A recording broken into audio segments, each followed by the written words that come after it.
Operation തൂഫാന്റെ ഭാഗമായി Sasthamkotta government HSSൽ ബോധവൽക്കരണ പരിപാടികൾക്ക് തുടക്കമായി.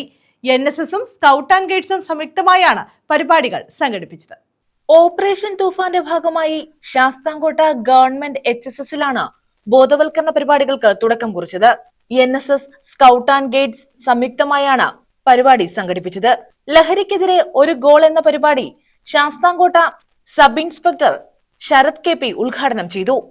സിന്തറ്റിക് ആയിട്ടുള്ള ഡ്രഗ്സ് ആയിക്കോട്ടെ, അതൊക്കെ നമ്മുടെ സമൂഹത്തിനും അതിലുപരി നിങ്ങളുടെ കുടുംബത്തിനും ഒക്കെ വലിയ ഭീഷണിയാണ് ഇന്ന് സൃഷ്ടിച്ചുകൊണ്ടിരിക്കുന്നത്. അപ്പോൾ നമ്മുടെ സർക്കാർ പുതിയൊരു സംരംഭം കൊണ്ടുവന്നിട്ടുണ്ട്, ഓപ്പറേഷൻ തൂഫാൻ. എല്ലാവർക്കും അറിയാം അല്ലേ? ഓപ്പറേഷൻ തൂഫാനെ പറ്റിയിട്ട് എല്ലാവർക്കും അറിയാമല്ലോ.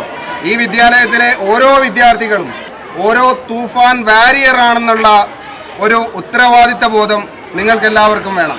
നിങ്ങളാരാണ്? നിങ്ങൾ ഓരോരുത്തരും തൂഫാൻ വാരിയേഴ്സാണ്. അപ്പോൾ നിങ്ങൾ എന്താ ചെയ്യേണ്ടേ?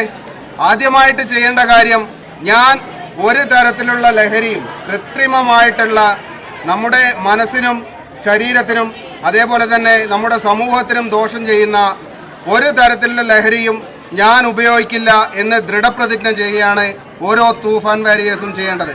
വാർഡംഗം S. ദിലീപ് കുമാർ അധ്യക്ഷത വഹിച്ചു. പ്രിൻസിപ്പൽ ഇൻചാർജ് പ്രിയ S, പ്രഥമാധ്യാപിക Sushamakumari, scout master Manoj S, guide captain Reena Johnson, NSS programme officer Jayaram SJ, MBTA president Fathima Asanar എന്നിവർ പങ്കെടുത്തു.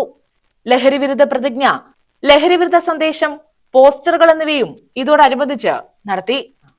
News bureau, Sasthamkotta.